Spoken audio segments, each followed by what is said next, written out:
je vais lancer un diaporama. Super.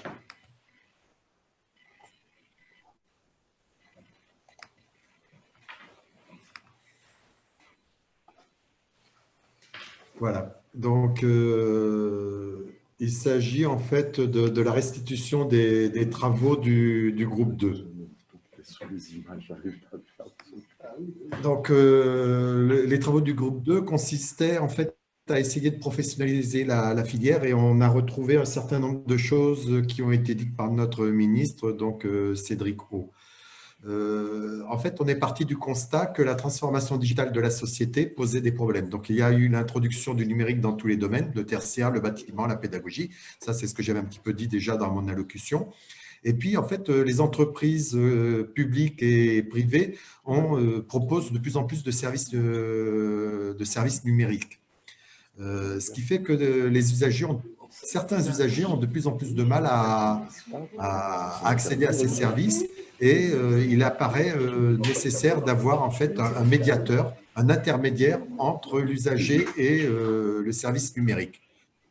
On s'est posé la question, est-ce qu'il existait en fait une certification qui pouvait servir à certifier les compétences d'un médiateur numérique. Donc, il existe bien une certification, c'est le titre professionnel de responsable d'espace de médiation numérique, sauf que cette certification, elle englobe en fait aussi bien en fait la notion de médiateur numérique que la notion de gestionnaire d'un espace de médiation numérique. Donc, ça répond aussi à une des questions qui a été posée à notre ministre, c'est-à-dire, existe-t-il des formations pour les gens qui vont coordonner, qui vont piloter, entre guillemets, les médiateurs numériques? Je dirais que oui, elle existe, c'est la formation de responsable d'espace de médiation numérique. Donc, avant de démarrer vraiment sur le travail du groupe, je suis revenu sur les conclusions de NEC Plus Ultra 2019. Donc, on a vu qu'il y a un nouveau métier qui est apparu, c'est le médiateur numérique.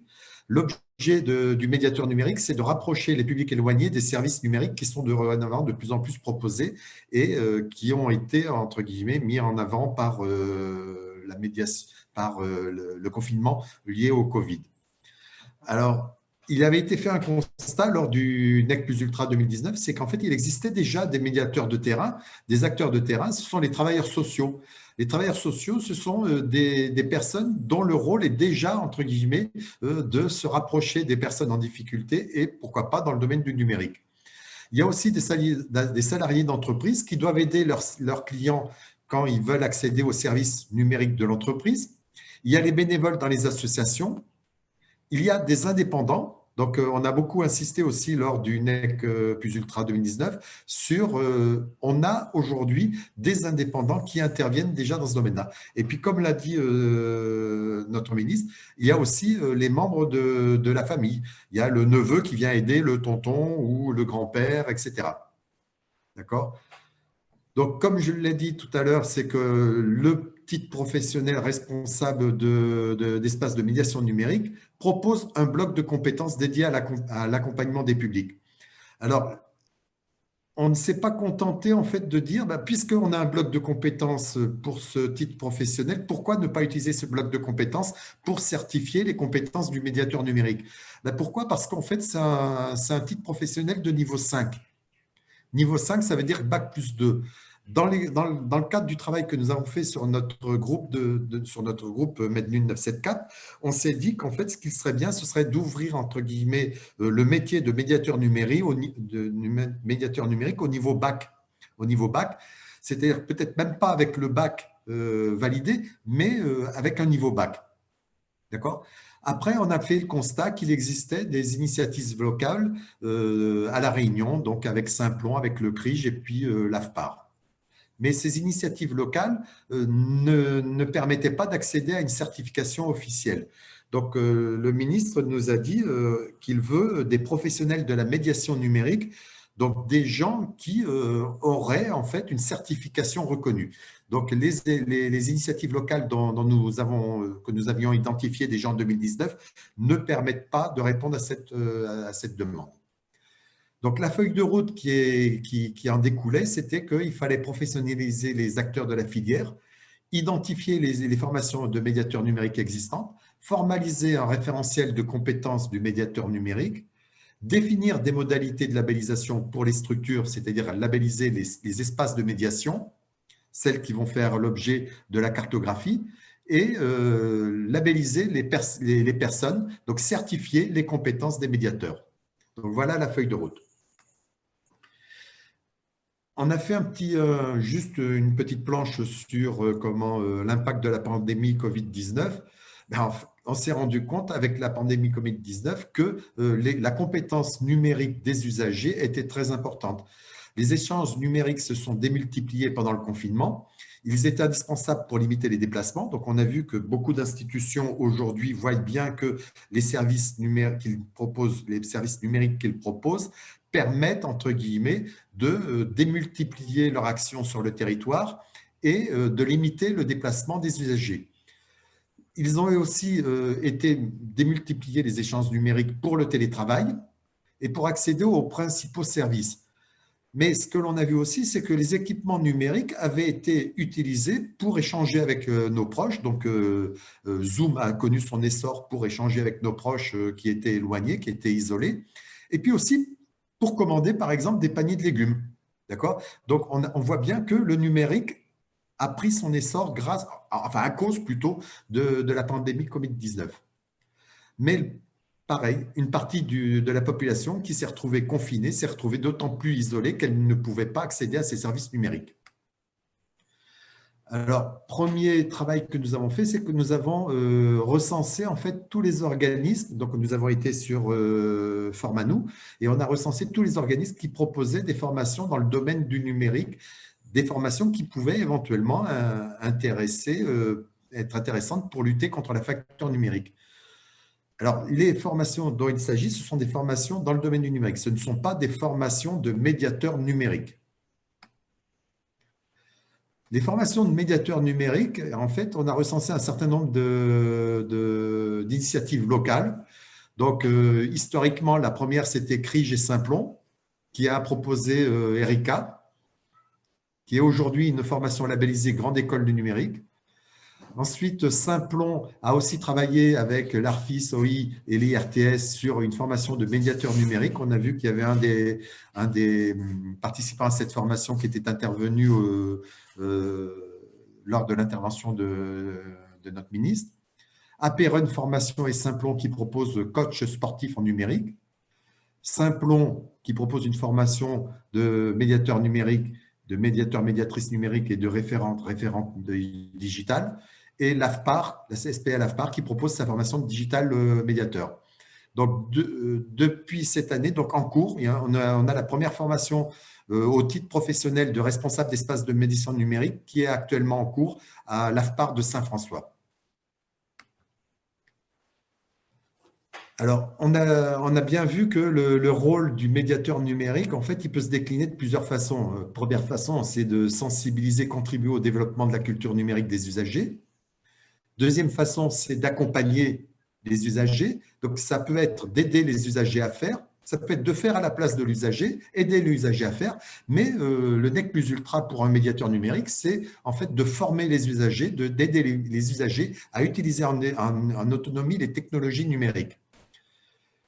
Donc, pour pouvoir faire ça, le référentiel de compétences que nous proposons en tant que médiateur numérique est un référentiel qui n'est pas un référentiel de compétences numériques.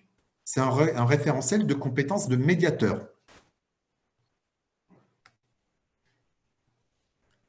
Les compétences numériques, en fait, c'est un prérequis. C'est-à-dire qu'on ne peut pas s'improviser médiateur numérique si on n'a pas déjà ces compétences numériques-là au départ.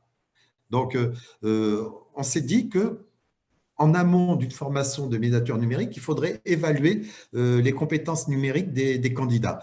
Donc, il existe des outils, il existe une grande variété d'outils, dont un dont on a déjà parlé, c'est PIX. Hein. Donc, on en a parlé pour Pôle emploi, on en a parlé aussi, Cédric O en avait parlé aussi. Donc, c'est PIX, mais il y en a d'autres. Donc, il y avait le PCIE, il y a le TOSA, il y a Cléa numérique. Donc, je dirais que cette partie-là servira en fait à positionner les gens qui seraient candidats pour être médiateur numérique, pour évaluer leurs compétences numériques.